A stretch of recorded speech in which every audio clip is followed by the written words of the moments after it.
So I think it's really important for performers and athletes to be put outside of their comfort zone. I think that not only does that challenge you mentally and physically, it challenges your sort of dedication to what you're doing, you know? Because if it was smooth sailing between the first time I ever took a bump and me being world champion, I mean, we'd all be world champion. But there is like a sort of level and a sort of ebb and flow that me being challenged has sort of helped me find my groove. Because why would you want to be comfortable and move the same and stay in the same, you know, area and all that? So yeah, I think it's very important to get outside your comfort zone. You know, if you're someone like me, I get really comfortable in a certain setting or a certain area, and sometimes I would allow that to hold me back. I would want to venture out and try new things or do this or do that. But over time, as you get more comfortable doing so, it helps you become a better person and a better performer in anything you're trying to achieve.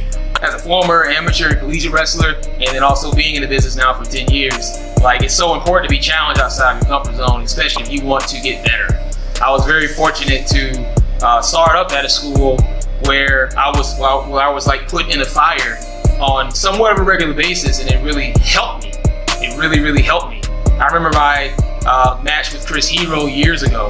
That was way out of my comfort zone. I didn't know anything, and I was like thrown like in front of 800 people against someone who was like a 16-year vet at that time, who was super over, and no one knew who I was. But I took a lot from that experience, and I just applied it to my career and just continue to get better and better and better.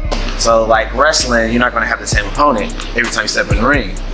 So that's why it's just important. It's important to remember you can't get too comfortable.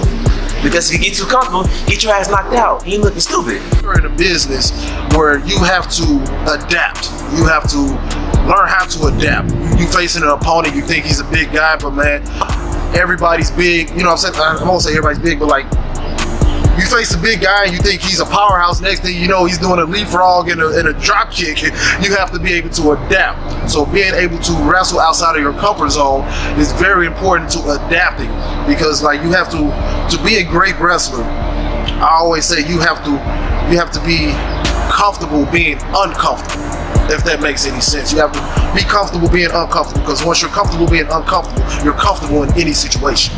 Surround yourself with people who are going to challenge you and get you uncomfortable, man. Like, it's super important. It's super important. And I think there should be more wrestlers around, male and female, who should be seeking opportunities to get outside of their comfort zone so they can get better, so they can hone their craft, so they can make wrestling better.